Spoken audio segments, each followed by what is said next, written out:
In 1994, tens of millions of people handed their life savings to a math nerd in a bad sweater. Not a bank, not a government fund, one guy.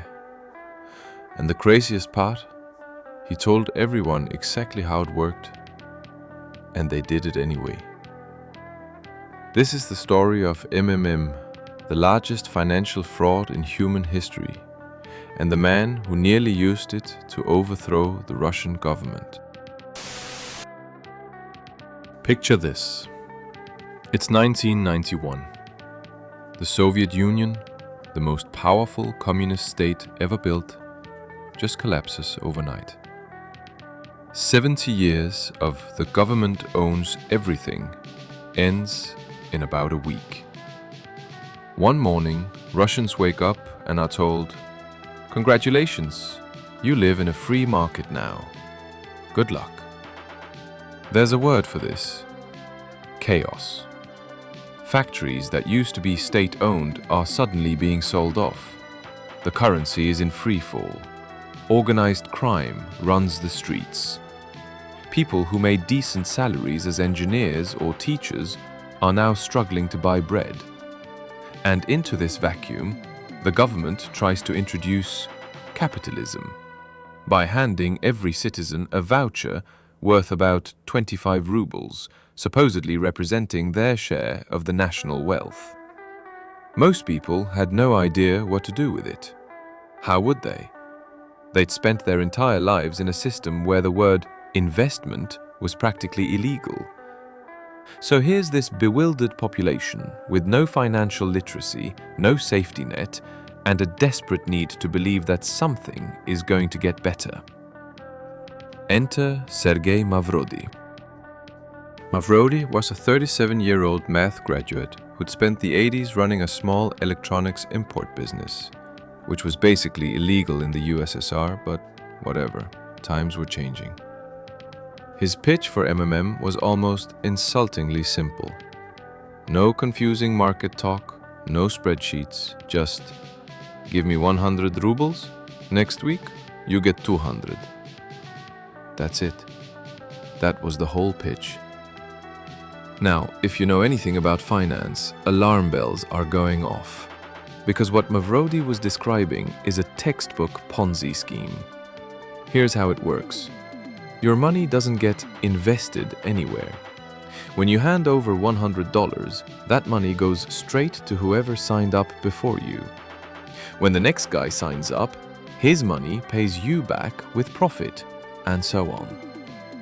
It works beautifully, until it doesn't, because you need an ever-growing number of new investors to keep paying the old ones, and eventually, you run out of planet. Every Ponzi scheme in history has collapsed, every single one. Mavrodi knew this. He didn't pretend otherwise.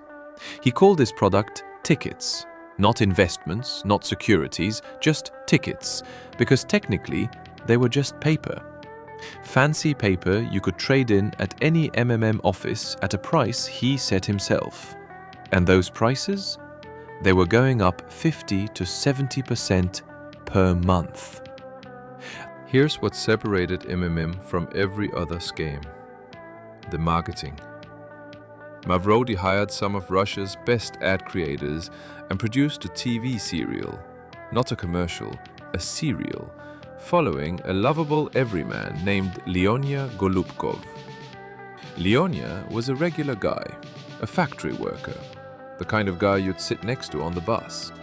And episode by episode, audiences watched him invest in MMM and slowly buy his wife nicer shoes, then a fur coat, then talk about building a house in Paris. The show became a national phenomenon. Куплю жене сапоги. Russians weren't just watching ads, they were following a story, debating what would happen next, quoting catchphrases at work. "I'm not a freeloader, I'm a partner." Кормить нас. Я не халявщик. Я партнер. Верно, Леня. Мы партнеры. АО МММ.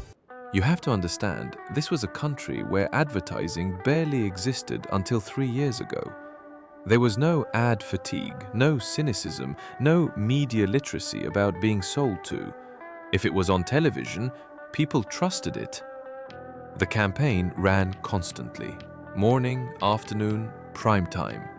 MMM bought so much airspace that in late 1994, they even bought the New Year's Eve broadcast, the most watched television event of the year, and had Mavrodi give the country's traditional presidential New Year's address himself. Just to put that in perspective, imagine if Bernie Madoff bought out the Super Bowl halftime show. That's roughly what happened. At its peak, estimates put MMM's active investors at somewhere between 10 and 15 million people. To give you a sense of scale, that's more than the population of New York City. All trusting one guy. Mavrodi was reportedly pulling in $50 million a day from Moscow alone. The cash was literally stored in rooms, not safes, not vaults, rooms, stacked floor to ceiling with banded bills. MMM threw free subway days. They sponsored Moscow's City Day festival. When a reporter asked Mavrodi years later if it was true the money was measured in rooms, he said, "Yes, rooms. You saw those rooms stuffed with stacks of cash, but you know, it's just paper." Деньги — это резаная бумага. Какие там ощущения? And as for who was investing, during a parliamentary hearing, Mavrodi mentioned that when he walked into the Russian Duma, the parliament, virtually every member ran up to him to exchange MMM tickets. The government officials who were supposed to be regulating him were customers. Here's where it gets genuinely insane. The Russian government recognized that Mavrodi was becoming dangerous. His customer base was bigger than any political party. He had more loyal followers than Yeltsin. Problem? There were no laws against what he was doing. Pyramid schemes weren't illegal yet in Russia. That legislation would only come after MMM collapsed. So they tried to pressure him privately. Premier Chernomyrdin reportedly screamed at his security ministers to do something before this blew up. Mavrodi's response? He threatened to hold a referendum to remove the president. "I can collect 1 million signatures in a week," he said. "I've got 10 million investors. I'll put a question of confidence in the government to a national vote. Or I'll just announce that MMM's interests are Russia's interests." They couldn't touch him. He was too big. So in August 1994, they arrested him on tax evasion charges. Technically legal, clearly political. The reaction from MMM investors was explosive. Thousands gathered outside MMM offices. People who'd never protested anything in their lives were suddenly furious on behalf of a fraudster. Mavrodi got out of prison in the most audacious way possible. He ran for parliament. Under Russian law, members of the Duma had parliamentary immunity. They couldn't be arrested. So Mavrodi registered as a candidate, got his millions of investors to vote for him, won the seat, and walked out of jail. He never attended a single session of parliament, never used the car, the house, or the salary that came with the job. When asked if he was interested in the work of the Duma, he said, "No, I wouldn't have gone there at all." He held a seat just long enough to stay free. 2 years later, they stripped his immunity, reopened the cases, and issued an international arrest warrant. Authorities searched for him across Europe, Asia, and the Americas for 8 years. He was in his neighbor's apartment the whole time. He never left Russia. So who actually was Sergei Mavrodi? He was born with a congenital heart defect. Doctors said he wouldn't survive to 18. He became the Moscow Sambo wrestling champion and racked up 12 concussions in his life. Cold doesn't begin to cover it. In prison, a former Afghan war commander, a man who had personally executed hostages, said Mavrodi was the most frightening person he'd ever met. A legendary hitman with 12 confirmed kills, also sharing the facility, said the same thing. If there's one genuinely dangerous man in this prison, it's Mavrodi. Everyone else is just pretending. From a maximum security unit housing some of Russia's most violent criminals, Mavrodi launched 13 hunger strikes. On the day of his arrest, before being taken in, he filed for divorce, not out of bitterness, but because he didn't want his wife to wait for him. He'd already bought her a separate apartment because her constant presence irritated him. When an interviewer asked him directly whether it bothered him that thousands of people had taken their own lives after losing everything to MMM, his answer was 2 words: "I don't feel sorry for them." Я ни малейшей вины за собой не чувствую, поскольку я считаю, что МММ в 1994 году развалили власти. After prison, Mavrodi didn't stop. He couldn't.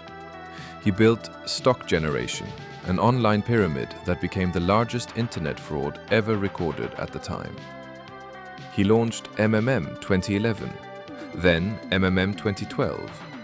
Then he ran the exact same playbook across Africa and Southeast Asia, where millions more lost everything. He spent his final years broke and alone, writing rambling video diaries that he published online. In 2018, a man collapsed at a bus stop in Moscow. Passers-by called an ambulance. No one recognized him. It was Mavrodi. He died before help arrived. The man who had commanded the financial loyalty of 15 million people, who had genuinely threatened the stability of a nuclear-armed country, who had billions pass through his hands, died at a bus stop with nothing. There's a question that haunts every story like this. How did so many smart people fall for something so obvious? And the honest answer is, they weren't stupid. They were desperate. And desperate people will believe almost anything that promises a way out. That's not unique to Russia in the 90s. That's just humans. MMM had one more trick though.